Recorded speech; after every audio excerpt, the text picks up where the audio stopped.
आप सभी को मेरा नमस्कार।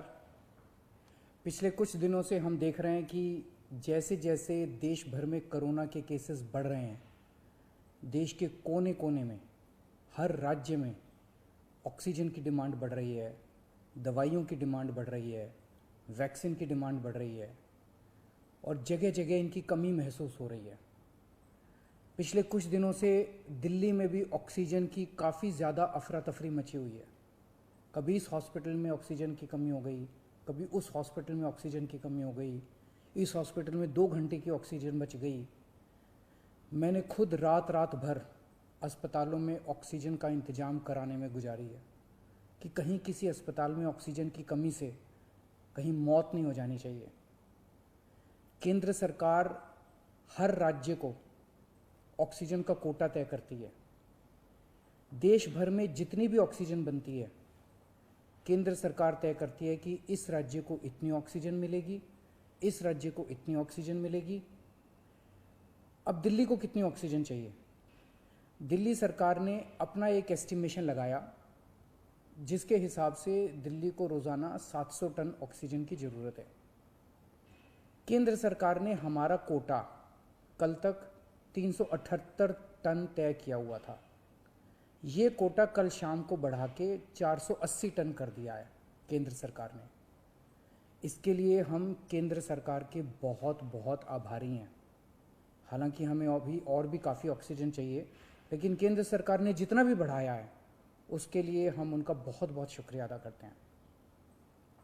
अब केंद्र सरकार ये भी तय करती है कि जो आपके कोटे की ऑक्सीजन है वो कौन सी कंपनी देगी। जैसे दिल्ली में तो ऑक्सीजन बनती नहीं है, दिल्ली की सारी ऑक्सीजन दिल्ली के दूसरे राज्यों से, दिल्ली के बाहर के दूसरे राज्यों से आती है। तो केंद्र सरकार तय करती है कि फलाने राज्य की ये कंपनी आपको इतने किलो ऑक्सीजन देगी, फलाने राज्य की ये कंपनी आपको इतने किलो ऑक्सीजन देगी। मान लो राजस्थान की ये कंपनी आपको इतने किलो देगी, हरियाणा की ये कंपनी आपको इतने किलो देगी। तो केंद्र सरकार कंपनियां तय करती है कि किस कंपनी से दिल्ली को अपने कोटे की ऑक्सीजन आएगी। अब दूसरी समस्या यहां पे आ रही है कि ये जो कंपनियां जिन राज्यों में हैं, उनमें से कुछ राज्यों की सरकारों ने उन कंपनियों से जो दिल्ली के कोटे की ऑक्सीजन आनी थी वो भेजनी रोक दी। राज्यों ने कहा कि पहले हम अपने राज्य में इस्तेमाल करेंगे, दिल्ली का कोटा भी हम इस्तेमाल करेंगे, दिल्ली के जो ट्रक हैं वो जाने नहीं देंगे। लेकिन मैं केंद्र सरकार का और दिल्ली हाई कोर्ट का शुक्रिया अदा करना चाहता हूँ।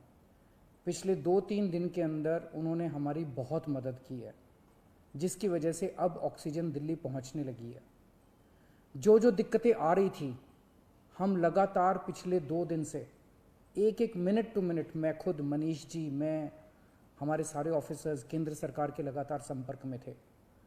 परसों रात को मुझे याद है जब जीटीबी हॉस्पिटल में वहाँ का ट्रक एक पड़ोसी राज्य से चलना था पर वो चला नहीं, जीटीबी ऑक्सीजन में आनी थी ऑक्सीजन, तो एक केंद्रीय मंत्री को हमने फ़ोन किया और उन्होंने तुरंत वहाँ पे बात करके उस ट्रक को वहाँ से छुड़वाया। हम लगातार संपर्क में हैं, एक एक ट्रक को अस्पताल पहुँचाने की कोशिश कर रहे हैं। हम सब लोग 24 घंटे काम कर रहे हैं, सोए नहीं हैं। हाई कोर्ट और केंद्र सरकार से जो मदद हमें मिली है उसके लिए तहे दिल से हम उनका शुक्रिया अदा करना चाहते हैं। जो कोटा हमारा बढ़ाया गया है अभी ऑक्सीजन का, उसमें उड़ीसा से काफ़ी ऑक्सीजन आनी है, तो बढ़े हुए कोटे की ऑक्सीजन को भी दिल्ली पहुंचने में कुछ दिन लग जाएंगे। हम कोशिश कर रहे हैं कि अगर हो सके तो हवाई जहाज के जरिए उड़ीसा के से ऑक्सीजन लाई जा सके। जब हमने लॉकडाउन लगाया था, मैंने आपको बोला था कि ये 6 दिन का जो लॉकडाउन है, ये 6 दिन हम आराम नहीं करने वाले, हम 24 घंटे काम करेंगे। इन 6 दिनों को हम इस्तेमाल करेंगे दिल्ली के हेल्थ इंफ्रास्ट्रक्चर को और सुदृढ़ करने के लिए। इन 6 दिनों में दिल्ली में जो ऑक्सीजन की कमी है उसको ठीक करने के लिए, दिल्ली में जो बेड की कमी है उसको ठीक करने के लिए, और हम 24 घंटे लगे हुए हैं दिल्ली के हेल्थ इंफ्रास्ट्रक्चर को और इम्प्रूव करने के लिए। इस लॉकडाउन के 6 दिन जो हमें मिले हैं, इन 6 दिनों में हम पूरी कोशिश कर रहे हैं। एक और बात, ये बहुत बड़ी आपदा है। इस आपदा में अगर हम सारे लोग हरियाणा, पंजाब, तमिलनाडु, गुजरात, पश्चिम बंगाल इसमें बट गए तो भारत नहीं बचेगा। इस वक्त हमें एक दूसरे की मदद करनी है, हमें भारतीय बनना है, हमें इंसान बनना है। देश के लोग आज सभी न्यूज़ चैनल पे देख रहे हैं कि दिल्ली में आने वाला ट्रक किसी और राज्य ने रोक दिया, मध्य प्रदेश में जाने वाला ट्रक फलाने राज्य ने रोक दिया। ये तो ठीक नहीं है, लोग ये नहीं चाहते। देश के लोग आज ये देखना चाहते हैं कि दिल्ली ने किसी दूसरे राज्य की मदद कैसे करी, उत्तर प्रदेश ने किसी राज्य की कैसे मदद की। हम एक साथ मिलके आपदा से लड़ना है हमें, तभी भारत बचेगा।